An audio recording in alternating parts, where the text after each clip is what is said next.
Deus te use, porque nós precisamos nos alimentar da palavra, amém?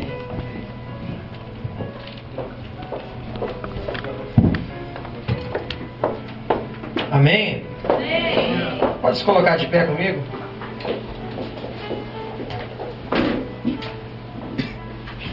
Antes de mais nada, eu gostaria de dizer que é com muito prazer que eu venho aqui nesta noite estar compartilhando com você da palavra do Senhor. E dizer que a pastora Laura, por ter me convidado aqui, ela também me ajuda a continuar vivo, pastora Laura. Amém. Porque pregar para mim é uma questão de sobrevivência hoje. Não financeira, mas espiritual. Glória a Deus. Amém? Hoje o que eu tive pregando na terça-feira na nossa igreja, na quarta em Canguçu, na quinta novamente na igreja do Areal. Ontem nós tivemos uma folguinha, mas hoje estamos aqui, amanhã estaremos de novo. E eu quero dizer com isso, irmãos, que não é para engrandecer o pregador, mas eu quero dizer com isso para você, que eu não estou aqui reclamando, porque tudo que nós pedimos a Deus, Deus nos dá. Eu quero te dizer nessa noite, que aquilo que você veio pedir aqui nessa noite, eu não sei o que te trouxe aqui, quais as circunstâncias que você está aqui, os teus problemas, mas eu quero te dizer, cuidado com o que você pedir, porque Deus pode te dar. Amém? Amém. Abra comigo a sua Bíblia, no livro de Atos dos Apóstolos, capítulo 12.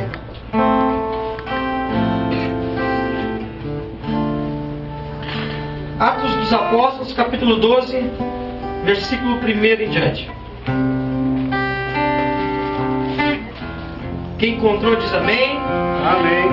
Quem não encontrou diz aleluia. Aleluia.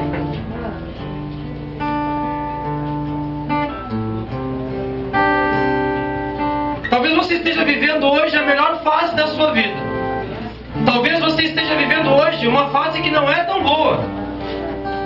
Mas talvez você ainda queira algumas coisas. Mas eu quero te dizer que para chegar onde você quer, há alguns processos. Você precisa passar por algumas coisas. E hoje nessa noite eu quero te convidar, irmãos, a nós estarmos mais tranquilos quanto a essas passagens.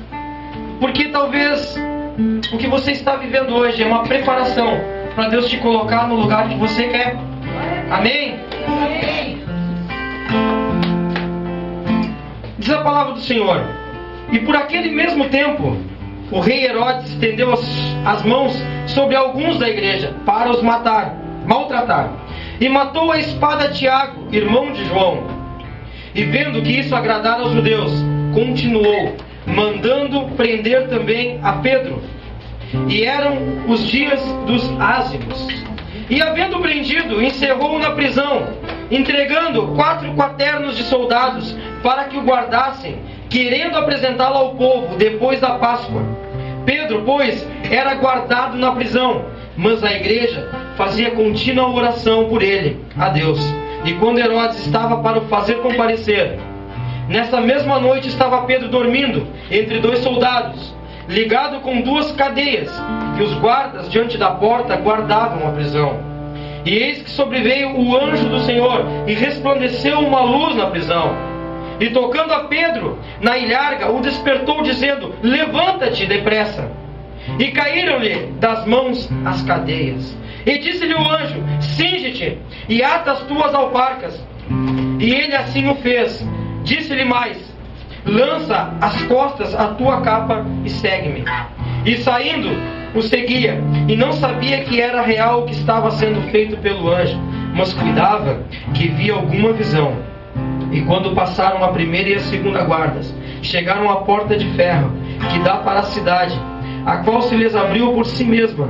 E tendo saído, percorreram uma rua, e logo o anjo se apartou dele. Amém? Fecha teus olhos por um minuto. Querido Espírito Santo, Pai, viemos à tua presença. Venha falar conosco nessa noite, Pai. Toca no coração de cada um. Aquilo que cada um veio buscar, Pai, que nós possamos aqui nessa noite sair com as nossas respostas. Que nós possamos nessa noite sair tocados, meu Deus. Nos ensina, nos exorta e nos edifica. É o que eu te peço em nome de Jesus. Amém. Você pode se sentar?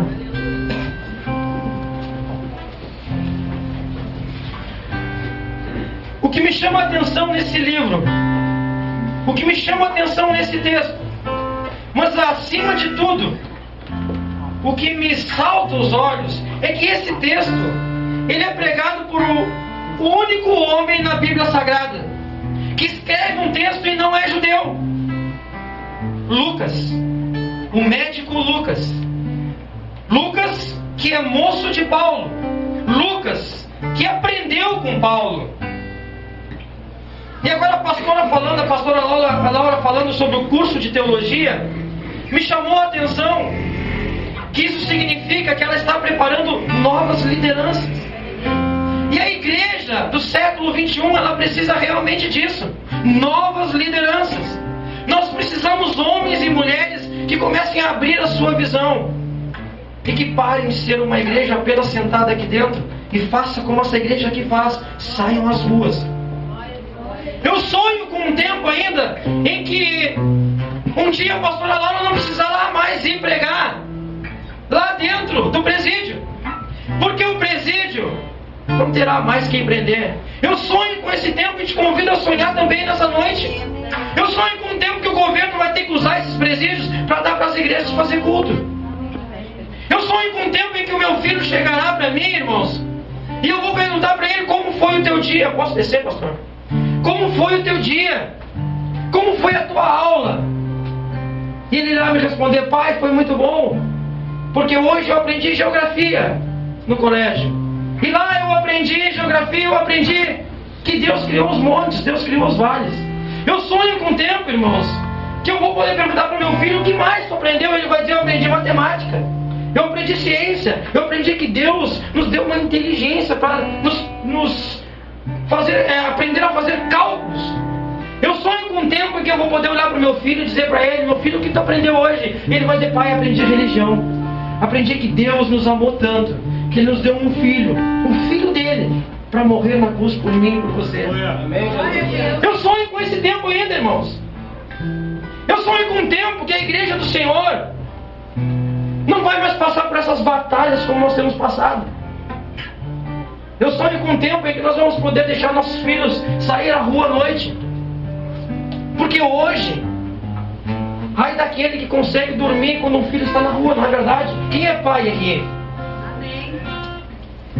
Nós somos pais e nós sentimos a responsabilidade que é ser pai. Nós sentimos o quanto é difícil ser pai num mundo como hoje. No início desse ano, no ano de 2013, um pastor me convidou para pregar e ele me disse: pastor Hermes, o tema da pregação é as maravilhas do ano de 2013 na sua vida. Eu disse: pastor, eu não vou pregar, porque se eu for pregar eu vou estragar o evento. Porque eu quero dizer que daqui para frente a coisa só vai piorar, irmãos. Daqui para frente é só perseguição. Daqui para frente os nossos filhos estão sofrendo bullying na escola. Eu li um jornal agora antes de vir para cá, para o culto, e uma universidade nos Estados Unidos demitiu um cientista porque ele admitiu que pode haver sim cura divina. E pasme, irmãos, não era uma universidade qualquer, era uma universidade católica. E não estou falando aqui dos católicos, eu estou falando de alguém que professa a mesma fé que nós. Talvez um pouco diferente, mas busca o mesmo Deus. Demitir um homem porque ele acredita em Deus. Agora nós estamos sofrendo a perseguição de uma meia dúzia de baderneiro. E para aqueles que ainda não sabem o que eu estou falando desse ativismo gay que anda na rua. E não são todos, irmãos. Não são todos. Porque há muito transexual, há muito homossexual aí na rua, que às vezes tem atitudes melhores que crente. E nós não somos contra, como pastores. Nós amamos a cada um, nós condenamos as suas atitudes. Eu oro para que um dia nós possamos olhar para essas pessoas. Porque se eu perder a minha fé, se eu não conseguir enxergar num mendigo, se eu não conseguir enxergar num criminoso que está lá no presídio, se eu não conseguir enxergar num homossexual, alguém que pode estar aqui sentado no banco um dia, alguém que pode estar aqui convertido, o que eu estou pregando aqui em cima? Mas eis que se levantam agora as pessoas nos rotulando, eis que se levantam as pessoas apontando os dedos, eis que se levantam os baderneiros. Meia dúzia de ativistas gay hoje faz um barulho infernal lá em Brasília para tirar um deputado que hoje defende nada mais, nada menos do que essa estrutura que nós vemos aqui, a família. Como é lindo poder ver as crianças dançando aqui. Como é lindo poder ver um grupo de jovens cantando, louvando o Senhor. Mas é isso que está em jogo. É isso que está em perigo. Talvez você me diga agora, que pastor estranho esse. Pregou um texto, ele começou a ler um texto e não está falando nada a ver com o texto. Mas é assim mesmo, irmãos. Eu vou te mostrar que tem a ver agora. O que eu quero te dizer hoje, nessa noite, é que talvez assim como Pedro foi perseguido, talvez assim como os pastores são perseguidos, se a igreja não se levantar, você que está aqui sentado, amanhã ou depois também estará sendo perseguido. Porque toda essa baderna amanhã ou depois vai bater lá na tua porta. Porque toda essa bagunça amanhã ou depois vai bater na tua porta. Porque amanhã ou depois não será eu e você que não iremos sofrer isso aí, mas os nossos filhos, essas crianças que estão sentadas aqui, essas crianças que são a juventude agora, mas que serão o futuro da igreja. Daqui sairão dessas crianças pastores, daqui sairão pregadores para as nações, daqui sairão médicos, advogados, juízes, daqui sairão levitas. Por isso que eu digo para vocês, irmãos, eu ainda sonho com esse tempo. Ainda que eu não venha a desfrutar desse tempo, ainda que a nossa geração seja uma preparação, a nossa geração é uma geração de João Batista. Nós estamos anunciando agora a segunda vida. Mas assim como João Batista, nós precisamos estar preparados para perder a nossa cabeça por uma causa. Nós precisamos estar preparados, irmãos, para sofrer essa perseguição. Pedro, agora, levantando a igreja de Jesus, começou a incomodar o poder político da época. Pedro começou a incomodar os senhores da época, aqueles que mandavam. E sabe o que isso me lembra, irmãos? Que hoje há uma igreja que está se levantando. Hoje há uma igreja que está começando a incomodar muita gente. Hoje há uma igreja que quando é terça-feira, dia de semana, consegue colocar 70 mil crentes na frente da esplanada. 70 mil homens e mulheres de Deus, na terça-feira passada, gritando por uma mesma causa. 70 mil evangélicos, 70 mil homens e mulheres de Deus, e lá no meio muitos católicos, sim.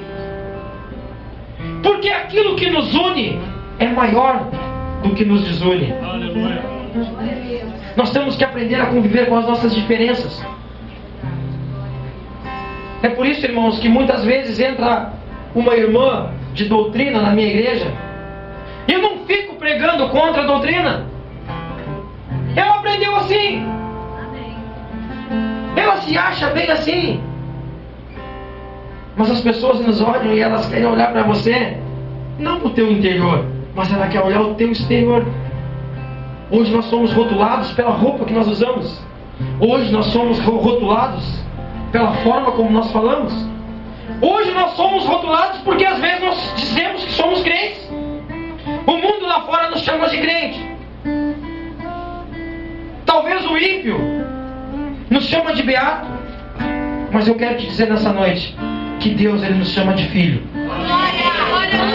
Você está sentado aqui nessa noite porque Ele te chama de filho. Apocalipse 3:8 diz que eis que boto diante de ti apenas uma porta aberta. Mas não é um problema ter apenas uma porta aberta. O problema é que muitas vezes nós temos várias portas. O mundo aí fora nos coloca várias portas. O mundo aí fora nos abre várias portas. Deus, Ele nos coloca apenas uma porta aberta. haverá o tempo, irmãos, que nós vamos chegar lá e Deus vai olhar para mim e para você e vai cobrar aquilo que Ele nos deu. Se você hoje está sentado aqui, Ele te deu uma função. Não pense que pregar o Evangelho, não pense que estar sentado aqui, pregar o Evangelho é uma mordomia dada a um pastor. Por que não? Nós sofremos quando muita ovelha está em casa dormindo, quando muitos de vocês estão dormindo, os pastores estão ajoelhados, chorando pela vida de vocês. Quando muitos de vocês estão jantando, estão com a sua família, o pastor está chorando no monte pela sua igreja. Sabe o que eu quero dizer nessa noite? Ore pelo seu pastor, ore pela sua pastora, ore por essa mulher que está à frente dessa obra, por esse pastor que está à frente dessa obra, porque são homens que estão dando cara a tapa, mulheres que estão dando cara a tapa. E como disse a pastora, é uma batalha espiritual. Sabe para quê, irmãos? Estão dando a cara a tapa para que você possa dormir tranquilo, para que você não venha sofrer as perseguições que a igreja está sofrendo. Pedro estava sendo perseguido, os apóstolos estavam sendo perseguidos. Então essa incomodação colocou alguns mortos, como Tiago foi morto à espada. Agora Pedro é colocado numa prisão. E essa é a primeira fase do processo da nossa liberdade. Porque a maior prisão não é aquela da cadeia, a maior prisão é aquela do interior. Quantos de nós às vezes saímos de manhã para o nosso serviço e estamos cabisbaixos, aparentemente sem motivos? Quantos de nós muitas vezes estamos no nosso serviço, estamos na nossa família, com o nosso esposo, você com a sua esposa, com o seu esposo em casa, mas está cabisbaixo? E você não entende por quê? Aparentemente sem motivo. Eu quero te dizer que o inimigo está colocando no teu coração uma armadilha. O coração do homem é enganoso. O inimigo quer te prender. Há mais de 150 tipos de medos diferentes. Mas o maior medo é aquele quando nós temos medo de saber quem nós somos. Sabe o que está faltando nesses últimos dias? É identidade. Para que você foi chamado? O que você está gerando? Você consegue olhar hoje para trás e ver, enxergar o que você está gerando? Você consegue olhar hoje para trás e ver quais são as obras que você está deixando? Qual o legado que você está deixando para esses aí, esses pequenininhos, essas crianças? Quem vai continuar falando as coisas que você falava? Hoje nós como pais, hoje nós como patriarcas, nós somos, os nossos filhos nos olham, irmãos, como super-heróis muitas vezes. Todo filho quando é pequenininho ele diz: eu quero ser que nem o pai, eu quero ser caminhoneiro, eu quero ser meu filho pequenininho já diz: pai, eu quero ser um pastor. A minha filha pequenininha, eu vejo ela e ela começa a cantar, toda enrolada, mas ela já começa a cantar, porque eles veem nos pais aquilo que eles querem ser. Amém. Glória a Deus. Então eu te convido nessa noite a olhar para o Pai lá de cima, porque nós somos sim feitos à imagem e à semelhança daquele que nos criou. Amém? Amém? Olha para o teu irmão do lado. Ele é feito à imagem e à semelhança de Cristo. Amém? Fecha os teus olhos por um minuto. Fecha os teus olhos. Se humilhou, homem se tornou em meu lugar. Sua vida veio mudar-se e entregou. O poder alcançou, mas no olhar de eterno amor me salvou. Poder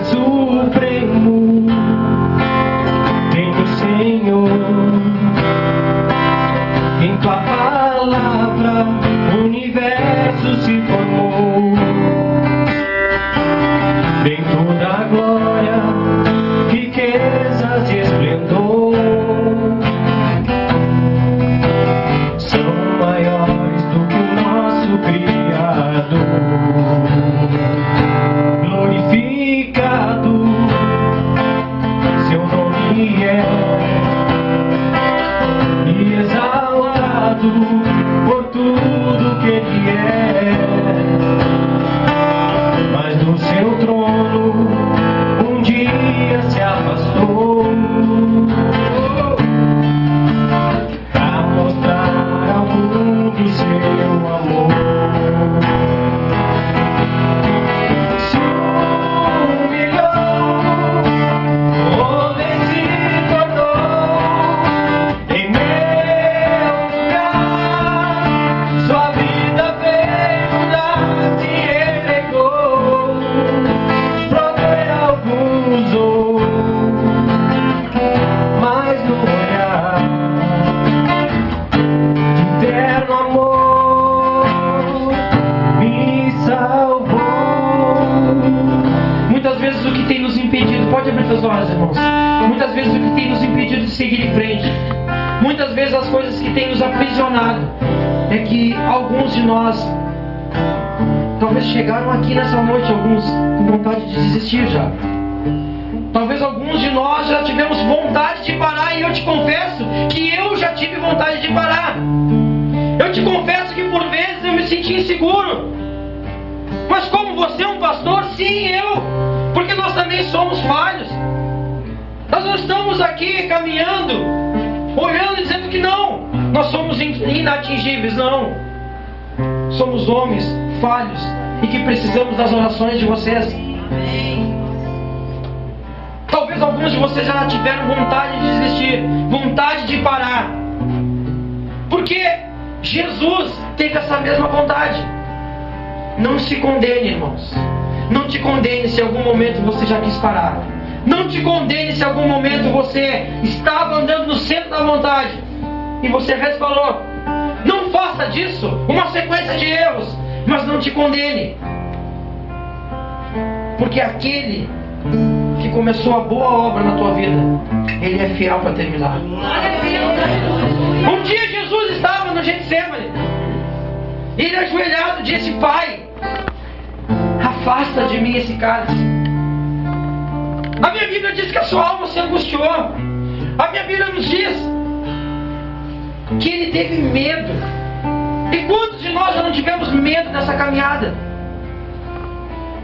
O maior problema de nós seguirmos em frente muitas vezes é que nós não conseguimos controlar os nossos medos. E o nosso medo nos impede de continuar sonhando. Eu quero dizer para você nessa noite: não pare de sonhar. Aquilo que Deus colocou no teu coração, não pare de sonhar. Porque um homem que perde os seus sonhos, ele perde a razão de viver. Um homem e uma mulher que não sonha mais é um homem e uma mulher que estacionou no tempo. Um homem e uma mulher que continua olhando para o passado. A nossa Bíblia nos diz que o trabalhador que pega no arado, ele não deve olhar para trás. Glória a Deus. Se Deus te colocou hoje aqui nesse lugar, irmãos, não esteja apenas envolvido com Ele, mas esteja comprometido. Deus procura homens e mulheres que estejam comprometidos com a sua obra. Pessoas envolvidas com a obra nós já temos bastante. Agora pessoas comprometidas são poucas. Esteja comprometido com este lugar. Por várias vezes eu passei aqui na frente, eu via e dizia: que igreja bonita. Semana retrasada, que eu estive sentado aqui e ouvi a palavra da pastora, eu me senti tão bem aqui dentro, irmãos. E hoje eu me sinto tão bem aqui dentro. Honre esse lugar, porque Deus tem um propósito para ele. Deus tem um propósito para você estar aqui dentro hoje buscando a palavra. Deus tem um propósito para você estar aqui ouvindo a palavra à frente de uma liderança. Jesus, Ele não investiu em templo, Ele não investiu em paredes. Não se preocupe com grandes templos, não se preocupe com grandes transformações, grandes paredes, mas se preocupe com as pessoas. Porque Jesus, Ele pegou 12 homens, Ele não construiu um templo, mas Ele investiu em pessoas. Porque investir em liderança, pastora, é investir em pessoas. Investir em liderança é investir em pessoas que irão lá para a rua, serão sementes plantadas lá na rua, que amanhã depois estarão dando seus frutos. Paulo nos diz: em tudo nós somos atribulados. Você talvez chegou aqui atribulado do seu casamento hoje. Talvez você chegou aqui atribulado pelo seu serviço. Talvez você chegou aqui atribulado porque o dia foi ruim. E isso te deu vontade de parar. Deixa eu te dizer, irmãos, que uma vez uma mulher, ela esperou 24 anos para conseguir aquilo que ela queria. Nós queremos tudo tão rápido, não é verdade? Deus deu um filho a Abraão, o filho da promessa, quando ele já estava velhinho.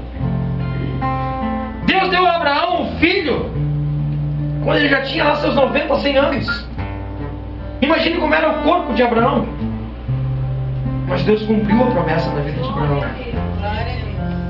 Há quanto tempo você está esperando pela promessa que o Senhor te fez? Há quanto tempo você está dizendo, Senhor, mas não vai vir? Mas Deus te prometeu quando? Deixa eu te dizer, irmãos, que se Ele te prometeu, Ele é fiel para cumprir. Um dia uma mulher chamada Ana, ela vivia a perseguição. E eu estou falando hoje de perseguição, porque quando eu cheguei aqui, Deus me deu uma palavra. Quando eu saí de casa, mas quando eu cheguei aqui, Deus disse, muda a palavra. Eu escrevi várias coisas, mas eu não estou lendo nenhuma delas, porque Deus quer falar com algumas pessoas que estão sendo perseguidas hoje aqui. Deus quer tratar com alguns corações que estão sendo perseguidos nessa noite. Perseguições na família, perseguições no serviço. Eu não sei onde você está sendo perseguido. Eu quero te dizer que às vezes eu aprendi isso lendo quando Jesus está sentado para tomar a Santa Ceia, que aquele que muitas vezes nos persegue, aquele que vai nos trair, ele senta na mesa conosco. Cuidado com as pessoas que você coloca dentro da sua casa. Cuidado com as pessoas que você fala da sua vida, que você abre a sua intimidade. Mulheres, abram-se com a sua pastora. Homens, abram-se com o seu pastor. Procure homens e mulheres de Deus, sabe por quê? Porque tem muito irmão e muita irmã abrindo o jogo para vizinho que é ímpio. E sabe onde isso vai parar? Na boca de todo mundo a tua vida. E é por isso que nós sofremos perseguições. Não conte a tua vida para ninguém. Não conte a tua vida íntima. Cuidado com as pessoas que sentam contigo para comer.